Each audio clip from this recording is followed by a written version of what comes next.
Hello friends, आप देख रहे हैं आपका चैनल शेयर बाजार विद आयुष और बात करेंगे इस वीडियो में बजाज हाउसिंग फाइनेंस के बारे में।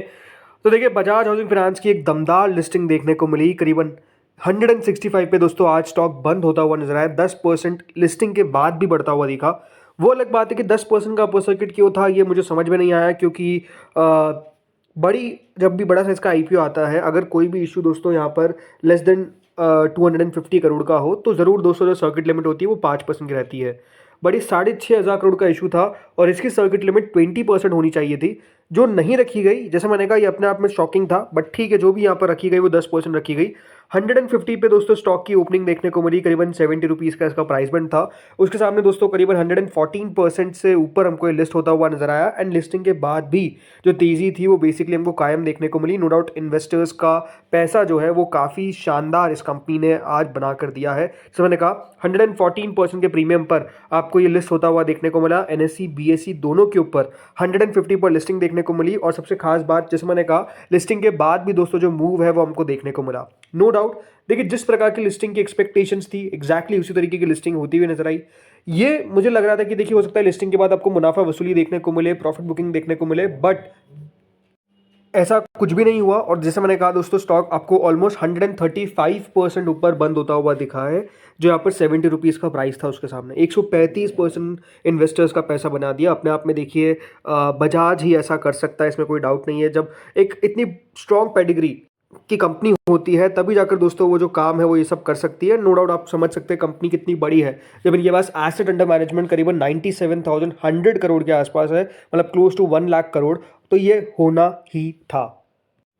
लेकिन अब कुछ बड़े और ज़रूरी सवाल ये निकल कर आते हैं कि जब 135% का आपको लिस्टिंग डे गेन देखने को मिला है तो करना क्या चाहिए। तो कुछ एक्सपर्ट्स का दोस्तों व्यू है, पहले वो आपको मैं बताता हूँ, बाद में मेरा क्या व्यू है यही आपको बताऊंगा।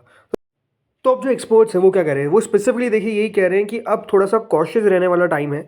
Buying for long term growth considering the individual risk taking capacity. मतलब अगर आप अभी लेने की कोशिश कर रहे हैं तो ये बात ध्यान रखिएगा, थोड़ा सा कॉशियस रहिए। अगर आप लॉन्ग टर्म के लिए बाय कर रहे हैं for the companies growth, right, but इसमें अब रिस्क कैपेसिटी एक इंडिविजुअल की वो समझना आपको खुद को ज़रूरी है। आपकी रिस्क कैपेसिटी किस प्रकार की है, उस हिसाब से यहाँ पर शेयर उठाना है। नो डाउट दोस्तों, स्टॉक ने मल्टी बैगर रिटर्न दी है और अब यहाँ पर कुछ लोगों को जिनको नहीं मिला उनको ये फोमो भी था। फोमो मतलब फियर ऑफ मिसिंग आउट, कि यहाँ पर उनको नहीं मिल पाया आईपीओ, राइट। तो एक एक्सपर्ट है जो यहाँ पर सीबी रजिस्टर्ड है, उन्होंने क्या कहा, उन्होंने कहा कि I suggest market participants factor in the risk taking capacity. मतलब उनका कहना है कि यहाँ पर जो भी मार्केट पार्टिसिपेंट्स हैं, नहीं आप लोग, उनको अपना थोड़ा सा रिस्क कैपेसिटी को देखना पड़ेगा।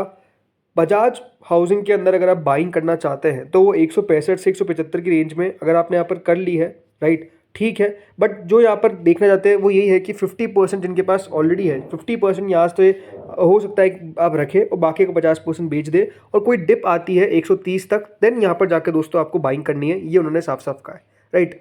उसके अलावा जो एक और इंपॉर्टेंट बात कही गई है सेकेंडरी मार्केट इन्वेस्टर्स ने कहा कि अगर आपका लॉन्ग टर्म का व्यू हो तो उन्होंने कहा कि रियलिस्टिक टारगेट प्राइस जो एक्सपेक्टेशन है वो ये है कि 300 से 800 के आसपास आ सकता है। अब मुझे नहीं समझ में आता कि 300 से 800 किस तरीके से कहा गया, बट नीचे एक और बात कही गई है कि ये एम्बिशियस ज़रूर लगता है, बट अगर हम हाउसिंग लोन डिमांड जिस तरीके से बढ़ता हुआ दिख रहा है और ये जो इंडस्ट्री पूरी इवॉल्व हो रही है, राइट, उनकी एक्सपेक्टेशन है कि जो डेमोग्राफिक डायनामिक्स है ये पॉजिटिवली कंपनी के ग्रोथ ट्रेजेक्टरी के अंदर काम कर सकते हैं और इसका फायदा कंपनी को मिलता हुआ दिख सकता है।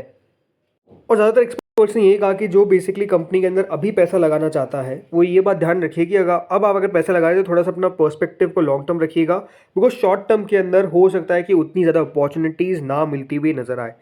बट अब ज़रूरी बात क्या है, देखिए ये अपने आप में एक बहुत दमदार मूव तो दिया, लेकिन आज हुआ क्या है, राइट। इसका एक जो एडवर्स इफेक्ट है वो बाकी की कंपनीज पे पड़ गया, like LIC housing.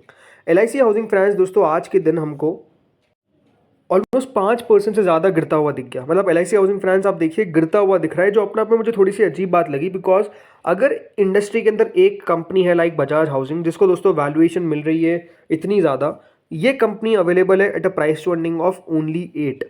No doubt देखिए यहाँ पर बजाज हाउसिंग फाइनेंस के फंडामेंटल्स बहुत शानदार है। Gross NPA, net NPA industry में सबसे बेस्ट है, राइट। तो उसका फ़ायदा कंपनी को मिलता है। बजाज का पेरेंटेज है स्ट्रॉन्ग, उसका फ़ायदा मिलता है। और जिस तरीके से उस कंपनी की ग्रोथ हो रही है वो भी अपने आप में अलग सी बात है, राइट। इसलिए यहाँ पर गिरा हुआ है।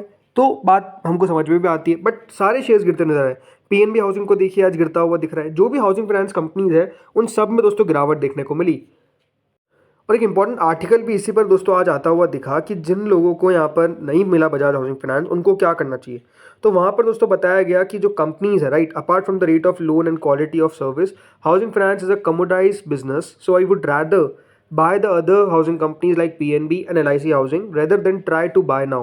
If you are lucky enough to have gotten the IPO, then I would be a seller on listing. ये दोस्तों एक दलाल स्ट्रीट के वेतरन है, उनके द्वारा बेसिकली कहा गया। सो आप समझ सकते हैं कि यहाँ पर जो एक्सपेक्टेशंस थी, मुझे लग रहा था कि आज सारे हाउसिंग फाइनेंस के शेयर चलते हुए दिखेंगे, वैसा नहीं हो पाया। बट ज़रूर दोस्तों जो LIC हाउसिंग फाइनेंस है, PNB हाउसिंग फाइनेंस है, वो भी ख़राब कंपनीज नहीं है, वहाँ पर भी ग्रोथ देखने को मिल रही है। मैं सबसे ये बात सही कही गई है कि जिस तरीके से हाउसिंग फाइनेंस मार्केट बढ़ता हुआ दिख रहा है इंडिया के अंदर राइट, और जिसका फ़ायदा आई थिंक आज आपको लिस्टिंग पर दिखा है बजाज हाउसिंग के अंदर, वरना 165 पे आपको लिस्ट होता हुआ कतई 165 तक जाता हुआ कतई नहीं दिख सकता था। 150 पर लिस्टिंग हो नहीं सकती थी। बट क्यों हुई है?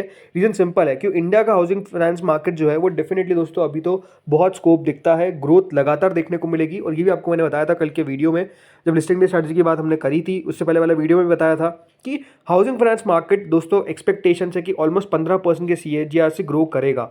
जब एक इंडस्ट्री इतना ज़्यादा ग्रो करती हुई दिखेगी तो नो डाउट दोस्तों अगर कोई कंपनी शानदार काम कर रही है बजाज हाउसिंग फाइनेंस जैसी, तो उसको डेफिनेटली प्रीमियम ज़्यादा मिलेगा। ये बात ध्यान रखिएगा दोस्तों, आज जो कंपनी की मार्केट कैप हो चुकी है वो 1,37,000 करोड़ की हो चुकी है। ये अपने आप में कोई मजाक नहीं है। 1,37,000 करोड़ की मार्केट कैप दोस्तों इस कंपनी की हो चुकी है।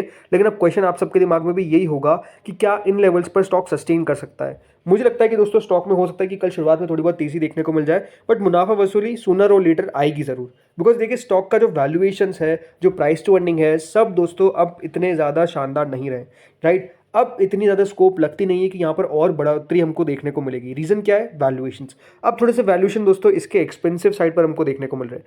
नो डाउट बजाज ग्रुप की कंपनी तो वैल्यूएशंस थोड़े से बाजार ज़्यादा देकर रहेगा, उसमें कोई दिक्कत वाली बात नहीं है। बट आपको समझना पड़ेगा, अगर आपका व्यू है कि यहाँ से आप जल्दी लेकर जल्दी बेचेंगे, वो मेरे हिसाब से देखिए करना थोड़ी सी अभी बेवकूफ़ी हो सकती है कि यहाँ पर आपको स्टॉक के अंदर जो मूव्स है वो डेफिनेटली अपसाइड के भी अच्छे दिख सकते हैं, तो डाउन साइड के भी बड़े दिख सकते हैं। और ज़्यादा चांसेस क्या है कि थोड़ी बहुत मुनाफा वसूली यहाँ पर हमको बनती हुई नजर आएगी। अब कहाँ तक बनेगी वो हमको आने वाले दिनों में पता चलेगा। बट नो दोस्तों अभी तो मूव अच्छा आता हुआ नजर आया। कल शुरुआत में बढ़ेगा शेयर, मुझे ये देखना है कि क्या 175 को स्टॉक क्रॉस कर सकता है, क्योंकि 10% का सर्किट लिमिट है, तो 10% आपको पता है एक दिन में बढ़ता हुआ नजर आ सकता है ये शेयर। तो देखते हैं कल कहाँ तक जाता है। बट हाँ, आज जिस तरीके का अपमूव देखने को मिला है, ये साफ लगता है कि देखिए स्टॉक के अंदर मोमेंटम तो बहुत अच्छा क्रिएटेड है, काफ़ी बाइंग भी होती हुई नजर आई है। मेरे आपसे देखिए आज कुछ ब्लॉक डील्स भी होती हुई नजर आई है इसके अंदर, और कुछ नाम भी निकल कर आएंगे। हो सकता है दोस्तों बड़े म्यूचुअल फंड्स भी इसके अंदर एंट्री लेते हुए नजर आए, उसके कारण स्टॉक में कल एक मूव देखने को मिल सकता है। बट जैसे मैंने कहा, सूनर और लेटर दोस्तों आपको समझना पड़ेगा कि कंपनी की वैल्यूएशंस को मार्केट एक रियलिस्टिक जगह पर लेकर आएगा, उसके बाद डेफिनेटली यहाँ पर आप व्यू रख सकते हैं। उसके अलावा जिनके पास स्टॉक आया, मैं यही कहूँगा लॉन्गर टर्म का अगर आपका व्यू है तो बिल्कुल, पहले भी कहा था, एक पोर्टफोलियो में रखने वाली कंपनी है जिसको पोर्टफोलियो में रखिए। जिनको नहीं मिला है अगेन वेट एंड वॉच करना है, ज़्यादा लेने की कोशिश नहीं करनी, मैं आपको यही कहूँगा। तो दोस्तों इस वीडियो में इतना ही था। होपफुली आपको वीडियो बढ़िया लगा होगा। आपकी एक्सपेक्टेशंस क्या है, आपका व्यू क्या है, मुझे बताया कमेंट सेक्शन में। Thank you friends for watching this video.